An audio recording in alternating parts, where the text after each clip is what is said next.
Hello students, in last session we studied rules for forming plurals. I hope you all studied them.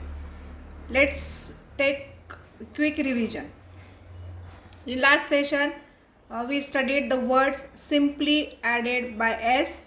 Then we studied by adding es to nouns ending in s, sh, ch and x. Then we studied by adding es to nouns ending in o and having a consonant before it. Then we studied by adding the changing endings f, fe to v and adding es. So today we are going to learn about some more rules. So let's start. The next rule is by changing the endings y and adding res. There are some words which ends with y. So in plural form we have to remove y and add res. For example, army.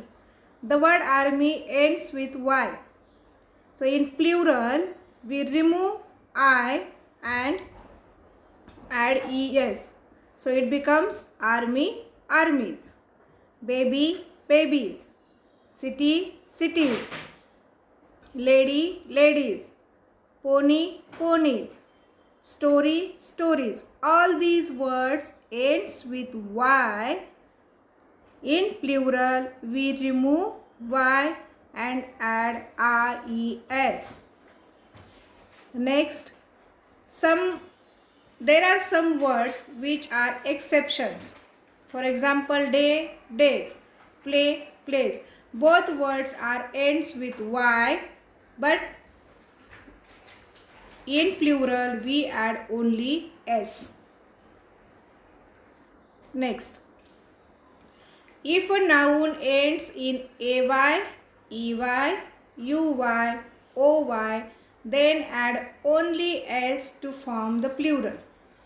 Now, the words which ends with ay or ey or uy or oy, then in plural form we have to add only s. Now see examples. For example, tray. The word tray ends with ay, so we add s in plural. So it becomes tray, trays. Key, keys. The word keys ends with ey, so we add s at the end, so it becomes key, keys. Guy, guys. The word guy ends with uy, so in plural we add s at the end, so it becomes guy, guys. Alley, alleys. Play, plays.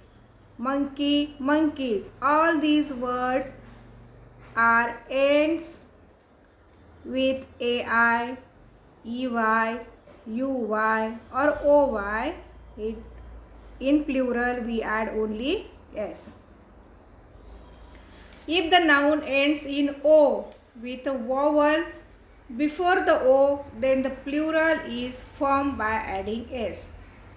Now look, some words are ends with vowel o. We know o is a vowel.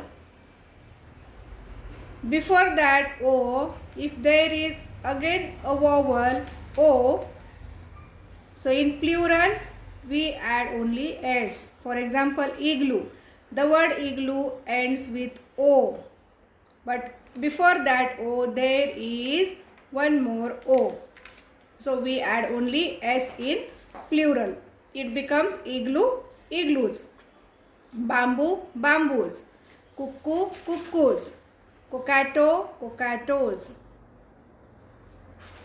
Now some compound nouns generally form their plural by adding s to the principal word. There are some compound nouns like son-in-law, passerby, step-son, mother-in-law, sister-in-law, so many. I take some of them for here. Look, for example, son-in-law. In plural, sons-in-law. Passerby. In plural, passers-by. Stepson. In plural, stepsons. There are some exceptions, formation of plurals. Foot, feet. Child, children. Man, men. Woman, woman, women. Ox, oxen. Tooth, teeth. All these words are exceptions, formations of plurals. Nouns that do not change in the plural. There are some nouns, they do not change in plural. For example, sheep, sheeps. We cannot say sheep, sheeps means we cannot add s at the end. It remains only sheep, sheep. Aircraft, aircraft. Deer, deer. Hare, hare. Now there are some nouns appear to be in the plural but are always singular. Words like physics, politics, civics, mathematics, news, economics. All these words appear in plural form but always in singular. Some nouns which are always used in the plural. For example, scissors, trousers, jeans, pants, series, fireworks. These are the words which always use in plural form. Okay, I hope you all are understood the rules of forming plurals. Thank you. Bye-bye.